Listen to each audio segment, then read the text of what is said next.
Hai Sobat Literasi, temukan ulasan buku-buku inspiratif dan syarat makna bersama Penerbit Buku Indonesia. Yuk kunjungi channel YouTube kami di Penerbit Buku Indonesia untuk menjelajahi dunia literasi yang memperkaya pikiran.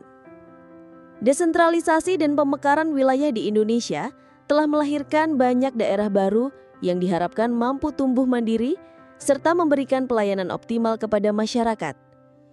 Namun, kenyataannya, tidak sedikit pemerintah daerah menghadapi tantangan berupa kapasitas aparatur yang terbatas, kelembagaan yang belum tertata, hingga lemahnya koordinasi dengan masyarakat. Kondisi ini menegaskan pentingnya strategi pengembangan kapasitas pemerintah daerah agar dapat membangun tata kelola yang kokoh, adaptif, dan berorientasi pada kepentingan publik. Oleh karena itu, terdapat salah satu referensi terbaik adalah buku berjudul Pengembangan Kapasitas Pemerintah Daerah, Teori, Strategi dan Praktik di Era Desentralisasi, Dr. Khairul. Bagaimana sebuah daerah baru bisa berdiri kokoh, tumbuh mandiri, dan melayani masyarakatnya secara optimal?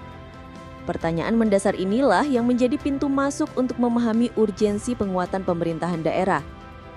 Dalam konteks pemekaran wilayah yang terus terjadi di Indonesia, banyak daerah baru justru menghadapi berbagai dilema klasik. Minimnya kapasitas pemerintahan, tumpang tindih peran kelembagaan, serta lemahnya koordinasi dan partisipasi masyarakat seringkali menjadi tantangan besar yang menghambat pembangunan. Buku Pengembangan Kapasitas Pemerintah Daerah, Teori, Strategi, dan Praktik di Era Desentralisasi hadir sebagai jawaban atas persoalan tersebut. Penulis menyusun kerangka pemikiran yang sistematis untuk menunjukkan bagaimana pemerintah daerah, terutama yang baru terbentuk, dapat membangun fondasi tata kelola yang kuat.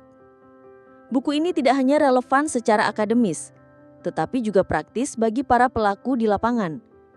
Dalam pembahasannya, penulis menguraikan berbagai langkah strategis mulai dari pengembangan kapasitas individu aparatur, penataan kelembagaan yang efisien, hingga penguatan sistem pemerintahan berbasis regulasi dan jejaring.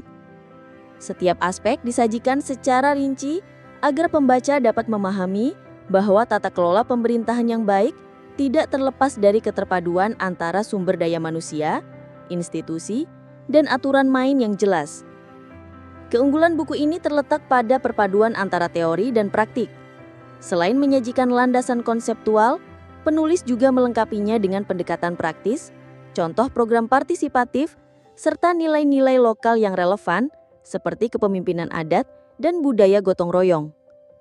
Kehadiran contoh-contoh konkret ini menjadikan buku lebih mudah dipahami dan sekaligus memberikan inspirasi untuk implementasi nyata. Anda bisa mendapatkan buku ini di website kami atau melalui marketplace Penerbit Buku Indonesia. Selalu support channel kami dengan like dan subscribe, serta share ke orang sekitar Anda.